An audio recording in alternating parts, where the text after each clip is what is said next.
തെരഞ്ഞെടുപ്പ് കാലത്ത് ഏറ്റവും കൂടുതൽ ചർച്ച ചെയ്യപ്പെടുക ജനകീയ വിഷയങ്ങൾ തന്നെയാണ്, സംശയമില്ല. അത്തരത്തിൽ കാസർഗോഡ് പടന്നക്കാട് നിവാസികൾക്ക് ഏറെ പരാതികൾ പറയാനുണ്ട്. ദേശീയപാത നിർമ്മാണവുമായി ബന്ധപ്പെട്ട് ജീവിതം തന്നെ വഴിമുട്ടിയിരിക്കുകയാണ് ഇവിടുത്തുകാർക്ക്. അശാസ്ത്രീയമായ റോഡ് നിർമ്മാണവും ഒച്ചിന്റെ വേഗതയും ഇവരെ തീർത്തും ദുരിതത്തിലാക്കിയിരിക്കുന്നു. തെരഞ്ഞെടുപ്പ് കാലത്ത് നാട്ടിൽ പലവിധ പ്രശ്നങ്ങളാണ് ചർച്ച ചെയ്യുന്നത്. കാസർഗോഡ് ജില്ലയെ സംബന്ധിച്ചിടത്തോളം ദേശീയപാത തന്നെയാണ് ഏറ്റവും വലിയ ദുരിതമായിരിക്കുന്നത്. ഈ ചെങ്കള മുതൽ ജില്ലാതിർത്തിയായ കാലിക്കട് വരെ പലയിടങ്ങളിലും നിർമ്മാണം അശാസ്ത്രീയമായ രീതിയിലാണെന്ന വലിയ പരാതി വരുന്നു. അതോടൊപ്പം ഇഴഞ്ഞാണ് ഇവിടെ ഈ നിർമ്മാണ പ്രവൃത്തികളൊക്കെ നീങ്ങുന്നത്. പല വീടുകളിലേക്കും ഇത്തരത്തിൽ ആളുകൾക്ക് പോലും സഞ്ചരിക്കാൻ കഴിയാത്ത സാഹചര്യമുണ്ട്. അങ്ങനെ നമ്മോടൊപ്പം കുറച്ച് ആളുകൾ ചേർന്ന്, ഞാനിപ്പോൾ ഉള്ളത് പടന്നക്കാട് എന്ന് പറയുന്ന സ്ഥലത്താണ്. ഇവിടെ ഈ ദേശീയപാത നിർമ്മാണവുമായി ബന്ധപ്പെട്ട് കാണാം. ഇവരോട് തന്നെ നമുക്ക് ചോദിക്കാം, എന്താണ് നിങ്ങളിപ്പോൾ ഈ ദേശീയപാത നിർമ്മാണവുമായി ബന്ധപ്പെട്ട് പല പരാതിയാണ് വരുന്നത്. പ്രധാനമായിട്ടൊക്കെ പറയാനുള്ളത്, എൻ്റെ സ്ഥലം അവർ അളന്നിട്ട് കണക്കിലല്ലോ ഒരു സ്ഥലം കൂട്ടിയെടുത്തിട്ട് ഇപ്പോൾ സ്ഥലം എടുത്തിട്ട് അത് നിങ്ങൾ അത് നോക്കിയല്ലോ. ഓവുചാലി ഈ ഓവുചാലി എത്തുമ്പോൾ എൻ്റെ സ്ഥലം കുറേ യാസി പോകുന്നത്. എൻ്റെ അളവ് ഇതാണ്, ടോട്ടൽ അളവ് ഇതാണ്. ഒന്നത് വഴിൻ്റെ അസൗകര്യം ആക്കി തന്നിട്ടുണ്ട്. അവർ ഒരു വഴിയാക്കാൻ മൊത്തം ശരിയാക്കി തരുന്നില്ല. അതുകൂടെ ഒരു പൊടിച്ചിലും മാതിരിലും ഇപ്പോൾ വാർത്തകൾ കണ്ട പൊടിഞ്ഞു പോകുന്നത് ഇതെല്ലാം ഇങ്ങനത്തെ ചെയ്യാന്നില്ലത്. തെരഞ്ഞെടുപ്പ് കാലമാണ്, ഒരുപാട് പ്രശ്നങ്ങൾ നാട്ടിലുണ്ട്. എന്താണ് നിങ്ങളെ സംബന്ധിച്ചിടത്തോളം ഏറ്റവും വലിയ പ്രശ്നം എന്ന് പറയുന്നത്? ഞങ്ങൾ അഭിമുഖിക്കുന്ന ഏറ്റവും വലിയ പ്രശ്നം തന്നെ ഹൈവേന്റെ എക്സ്പാൻഷനായിട്ട് ബന്ധപ്പെട്ടിട്ടുള്ളതാണ്.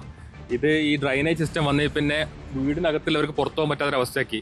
ഇവർ ആദ്യം ഈ വർക്ക് നടക്കുമ്പോൾ ഈ വർക്ക് ഇവിടെ ഫിനിഷ് ചെയ്യുമ്പോൾ ഈ കമ്പി കാര്യങ്ങളൊക്കെ ഈ പുറത്തേക്ക് തള്ളിയിരിക്കുന്നുണ്ടായിരുന്നു. പ്രായ ഉപ്പാക്ക് പള്ളിയിൽ പോലും പോകാൻ പറ്റാത്ത അവസ്ഥയിൽ ബ്ലോക്കായി. എന്നാൽ ബദലായിട്ട് അപ്പുറത്ത് പോകാൻ വേണ്ടി അവിടെയില്ല, 2 ബ്ലോക്കാക്കി. എന്ന് റിക്വസ്റ്റ് ചെയ്യുമ്പോൾ ഇവരോട് പറഞ്ഞ സൂപ്പർവൈസർ സംസാരിക്കണം എന്ന് പറഞ്ഞു. ഇവർ ഞങ്ങൾ സൂപ്പർവൈസർ ആ ചായക്കടയിൽ വരും, ചായ കുടിച്ച് അതിന് പോകുന്നതാണ്. ഒരു ഇന്ത്യയിലൊക്കെ ചീത്തൊക്കെ വിളിച്ചവർ. ഇതിന്റെ നിർമ്മാണം എങ്ങനെയാണ്? വലിയ തോതിൽ പല ഇടങ്ങളിലും വലിയ തമാശ എന്ന് പറയുന്നത് ഹൈവേന്റെ സൈഡിൽ ഏറ്റവും പ്രധാനപ്പെട്ട കോൺക്രീറ്റ് ചെയ്യേണ്ടതാണ്. ഇതിപ്പോൾ അടന്നിട്ടാ, ഇത് നിങ്ങൾ നോക്കിയാൽ മനസ്സിലാവും. ഇവിടെ വലിയ പാലങ്ങനെ അടന്നു പോകണം. അത്യാവശ്യം സിമെന്റ് പേസ്റ്റ് ചെയ്തിട്ട് അവരിവിടെ പേസ്റ്റ് ചെയ്ത് വെച്ചിട്ടുണ്ട്. ഇതൊക്കെ ഉണ്ട്, ഇതാ അടന്നടന്ന് പോകുന്നത്. ഒരു കമ്പി കൊണ്ട് അടിച്ചു കഴിഞ്ഞപ്പോൾ ഞാൻ കാണിച്ചത് നിങ്ങൾക്ക് ഇപ്പം ലൈവായിട്ട് കാണിച്ചു തരാം. എത്രത്തോളം പറഞ്ഞാൽ ഒരു അടിച്ച് പൊളിച്ച പീസായിട്ട് പോകുന്നതാണ് അതൊക്കെ കോൺക്രീറ്റ് പീസുകൾ. ഫുള്ള് കുറെ അടിഞ്ഞടന്ന് പോകുന്നുണ്ട് ഇപ്പുറത്തൊക്കെ. ഇതാ ഇത് കണ്ട, സോറി.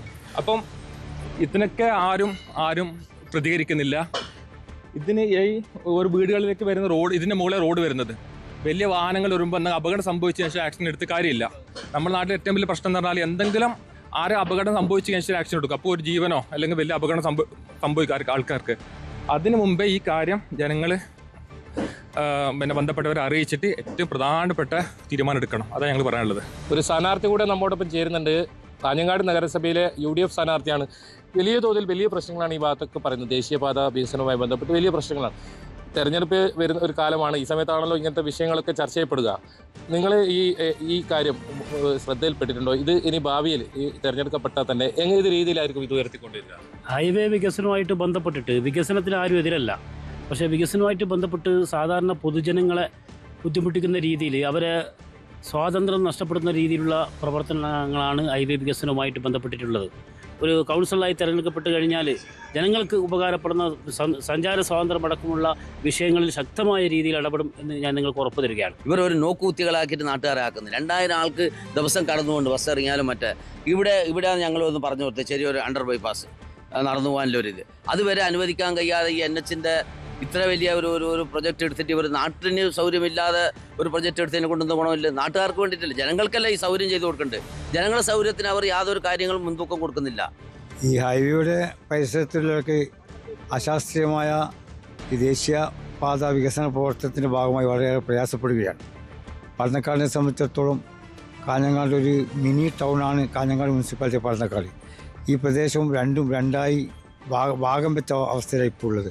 തെരഞ്ഞെടുപ്പ് കാലം എന്ന് പറഞ്ഞിട്ട് ഞങ്ങൾ നിരന്തരമായിട്ട് 3-4 വർഷമായിട്ട് ഈ പ്രൊജക്റ്റ് തുടങ്ങിയത് മുതൽ ഞങ്ങൾ ഇതിനു വേണ്ടിയിട്ട് ഇതിനൊരു ആക്ഷൻ കമ്മിറ്റി രൂപീകരിച്ചിട്ടുണ്ട്. നിരന്തരം ഇതിൻ്റെ വേണ്ടപ്പെട്ട അധികൃതരുമായിട്ട് ഞങ്ങൾ ബന്ധപ്പെട്ട് അയക്കേണ്ടടുത്തൊക്കെ നിവേദനം മറ്റു കാര്യങ്ങളൊക്കെ അയച്ച് ഞങ്ങളെന്ന് ആവശ്യപ്പെട്ടത്, ഞങ്ങൾ ഈ പടന്നക്കാട് ഏറ്റവും കൂടുതൽ കോളേജ്, മദ്രസ, ആയുർവേദ ഹോസ്പിറ്റൽ, പിന്നെ 3 കോളേജ് ഉണ്ട് ഈ ഏരിയയിൽ തന്നെ. ആയുർവേദ ഹോസ്പിറ്റലുകൾ, മദ്രസകൾ, ഇവിടത്തേക്കൊക്കെ LP സ്കൂള്, ഇവിടത്തേക്ക് നിരന്തരം കുട്ടികൾക്ക് ഈ പടന്നക്കാട് ഇതാണ് ഏറ്റവും ഇതിൻ്റെ ഫോക്കസ് ചെയ്യുന്ന ഈ പള്ളി കാര്യങ്ങളെല്ലാം ഇല്ല. അപ്പോൾ ഇവിടെ നിന്ന് അങ്ങോട്ടേക്ക് പോകാനില്ല ഒരു അണ്ടർപാസ് ഞങ്ങൾ 2x2 ഒരു ചെറിയൊരു അണ്ടർപാസ് ഞങ്ങൾ മുമ്പ് ആവശ്യപ്പെട്ടേരം നിരന്തരം ഈ 4 വർഷമായിട്ട് ഞങ്ങൾക്ക് അനുവദിക്കാന്ന് പറഞ്ഞുകൊണ്ടിരുന്നതാണ്. ഇപ്പോൾ ഇവിടെ 3/5 ഒന്ന് കൊടുത്തിട്ടുണ്ട്. അതിൻ്റെ അടിസ്ഥാനത്തിൽ അവർ പറയുന്നത് ഇനി ഈ വരുന്ന 600 മീറ്ററിൻ്റെ ഉള്ളിൽ ഇനി നിങ്ങൾക്കൊരു അണ്ടർപാസ് ഇവിടെ അനുവദിക്കാൻ സാധ്യമല്ല. ഇപ്പോൾ ജനങ്ങൾ ഇതന്നെ നിങ്ങൾ കാണുന്നില്ലേ, ഏറ്റവും ദുസ്സഹമായ അവസ്ഥയിലാണ് ഇപ്പോൾ പടന്നക്കാടുള്ളത്. ഒരു നീക്കുപോക്ക് ആരും ഇതിനൊരു ഇട്ടാവട്ടത്ത് ഇങ്ങനെ ഇട്ട് പകുതി 1 മാസം പണിയെടുക്കും, പിന്നെ പണിയില്ല, പിന്നെ കുറച്ചു കാലം അതിൻ്റെ യാതൊരു പ്രവർത്തനവും നടക്കുന്നില്ല. ആ വർക്കാരോടും അതിൻ്റെ മാനേജറോടും അതിൻ്റെ എഞ്ചിനീയറോട് ചോദിക്കുമ്പോൾ അവർ മാറിപ്പോയിട്ടുണ്ടാവും, പിന്നെ പുതിയൊരാൾക്കാരാണ് വരുന്നത്. ആ ഒരു അവസ്ഥയിലാണ് ഇവിടെ ഉള്ളത്. എന്തായാലും പറഞ്ഞാൽ തീരാത്ത പരാതികളാണ് ദേശീയപാത നിർമ്മാണവുമായി ബന്ധപ്പെട്ട് ഇവിടെയുള്ള ആളുകൾക്കൊക്കെ പറയാനുള്ളത്. എന്തായാലും ഒരു തദ്ദേശ സ്വയംഭരണ സ്ഥാപനങ്ങൾക്ക് ഇതിൽ വലിയ ഉത്തരവാദിത്വമുണ്ട്. ഈ നാട്ടുകാരുടെ ജനങ്ങളുടെയൊക്കെ പ്രശ്നങ്ങൾ ഇതിൽ ഇടപെടൽ നടത്താൻ ഇനി വരുന്ന പ്രതിനിധികളെങ്കിലും അത്തരം ഇടപെടൽ നടത്തുമെന്ന് തന്നെ നമുക്ക് പ്രതീക്ഷിക്കാം. KB Baiju, News 18, Kasaragod.